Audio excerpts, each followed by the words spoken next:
जय हिंद दोस्तों। देखिए हम लोग पढ़ रहे हैं रासायनिक विज्ञान और इस रासायनिक विज्ञान में हम लोग का आज का हेडिंग क्या है, पदार्थ किसे कहते हैं, मैटर किसे कहते हैं, ठीक ना।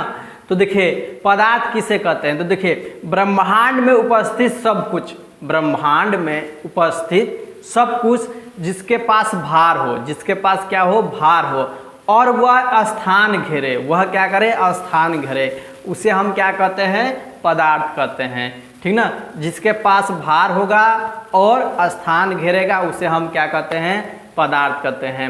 जैसे गैस हो गया, द्रव में जैसे पानी हो गया, जल हो गया, मिट्टी हो गया, ये सब क्या है, पदार्थ है। प्लास्टिक हो गया, चेयर हो गया, ये सब क्या है, पदार्थ है। उसका कुछ न कुछ भार हो और वो क्या हो, स्थान घेरे, उसे हम क्या कहते हैं, पदार्थ कहते हैं। तो देखिए लिखा गया है पदार्थ की परिभाषा कि वह वस्तु जो स्थान घेरे, जिसमें भार हो, उसे हम क्या कहते हैं, पदार्थ कहते हैं। जैसे कि हवा, हवा भी एक प्रकार का क्या है, पदार्थ है, हवा भी क्या है, पदार्थ है। फिर क्या कह दे कि पानी, पानी भी क्या है, पदार्थ है। और गैस, गैस भी क्या है, पदार्थ है, ठीक। तो इसको आप लोग याद रखिएगा। अब हम लोग क्या देखेंगे, पदार्थ का वर्गीकरण, पदार्थ को कितने भागों में बांटा गया है, अब हम लोग यह देखेंगे।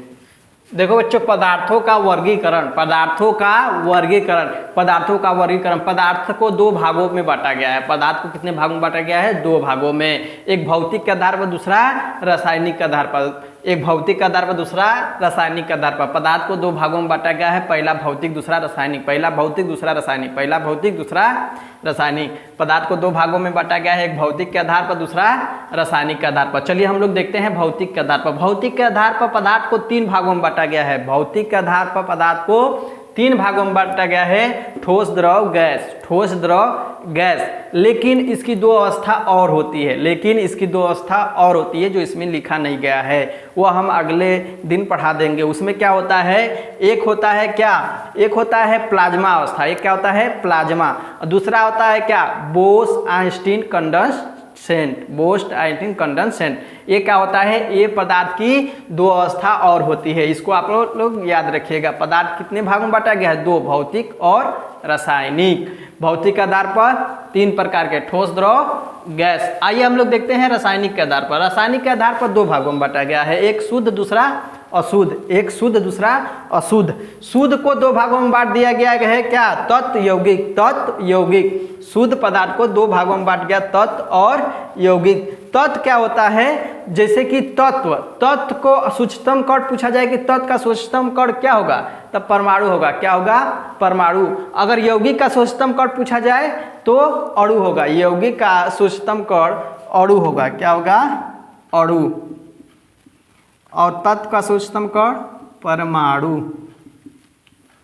फिर अब तत्व को तीन भागों में बांटा गया है, धातु, अधातु, उपधातु, धातु, अधातु, उपधातु। तत्व को तीन भागों में बांटा गया, धातु, अधातु, उपधातु, धातु, अधातु, उपधातु।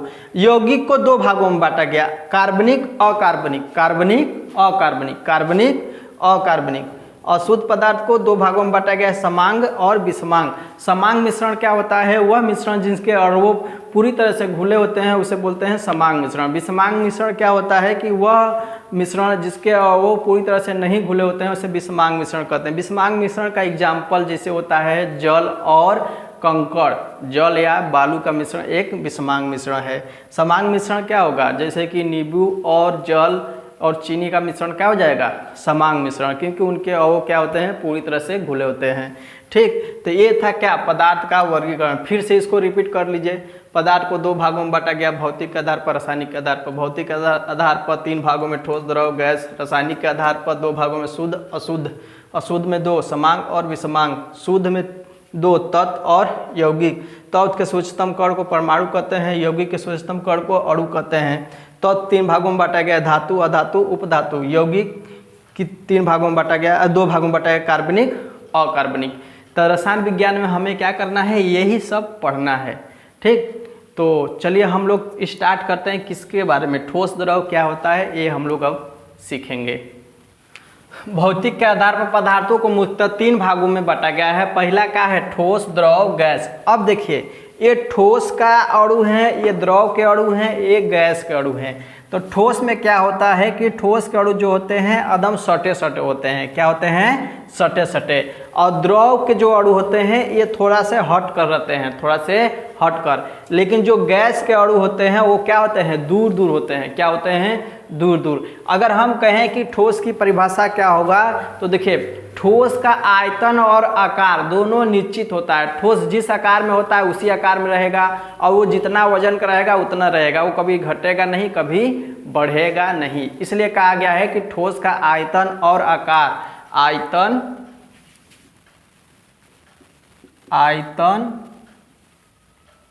और आकार क्या होता है? निश्चित होता है। क्या होता है? निश्चित।